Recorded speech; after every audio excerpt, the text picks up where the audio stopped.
Hi everyone, welcome back to your YouTube channel let's smile PSC. ഇന്ന് നമ്മൾ നോക്കാൻ വേണ്ടി പോകുന്നത് 2024 ഓഗസ്റ്റ് മാസത്തിലെ കറണ്ട് അഫെയർസുകളാണ്. സർക്കാർ ഓഫീസുകളിൽ ജോലിയിൽ സഹായിക്കാൻ കെൽട്രോൺ നിർമ്മിത ബുദ്ധിയിലൂടെ സൃഷ്ടിച്ച സോഫ്റ്റ്വെയർ ടൂളുകളാണ് ഡിജി സ്മാർട്ടും കെല്ലിയും.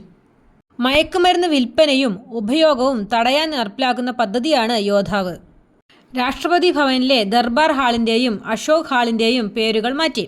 ദർബാർ ഹാൾ ഇനി മുതൽ ഗണതന്ത്ര മണ്ഡപമായും അശോക് ഹാൾ അശോക് മണ്ഡപമായും അറിയപ്പെടും.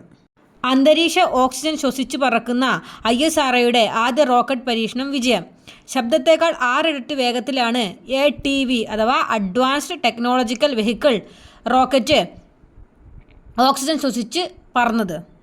ലോകമാന്യ തിലക് പുരസ്കാരം എഴുത്തുകാരിയും രാജ്യസഭാംഗവുമായ സുധാമൂർത്തിക്ക്.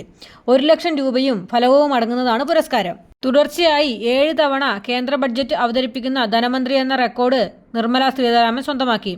മൊറാർജി ദേശായിയുടെ 6 ബഡ്ജറ്റ് അവതരണങ്ങളുടെ റെക്കോർഡാണ് നിർമ്മല സീതാരാമൻ മറികടന്നത്. ജസ്റ്റിസ് N അനിൽകുമാറിനെ പുതിയ ലോകായുക്തയായി നിയമിച്ചു. ചൈനയുടെ ചാന്ദ്രദൗത്യമായ ചാങ് 5 ചന്ദ്രൻ്റെ ഉപരിതലത്തിൽ നിന്ന് ശേഖരിച്ച മണ്ണിലും പാറക്കഷ്ണങ്ങളിലും ജലാംശം കണ്ടെത്തി. പാരീസ് ഒളിമ്പിക്സിലെ 10 metre air pistol shooting mixed team ഇനത്തിൽ മനു ബക്കർ സരബ്ജോത് സിംഗ് സഖ്യത്തിന് വെങ്കല മെഡൽ.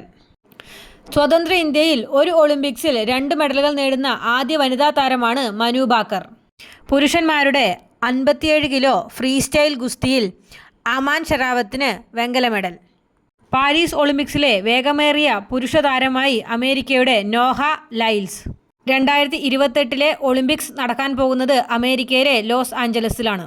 വയനാട് ജില്ലയിലെ മുണ്ടക്കൈ ചൂരൽമല പ്രദേശങ്ങളിൽ ജൂലൈ 31 പുലർച്ചെയുണ്ടായ ഉരുൾപൊട്ടലിൽ 300-ലധികം ആളുകൾ മരണപ്പെടുകയും നിരവധി ആളുകളെ കാണാതാവുകയും ചെയ്തു. യഥാർത്ഥ കണക്ക് ഇതുവരെ ലഭ്യമായിട്ടില്ല.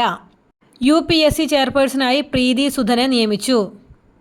ഇന്ത്യയിലെ ഏറ്റവും പ്രായം കുറഞ്ഞ IPS ഓഫീസറായ ഗുജറാത്ത് സ്വദേശിയായ സഫിൻ ഹസൻ 22 വയസ്സ് ചുമതലയേറ്റു.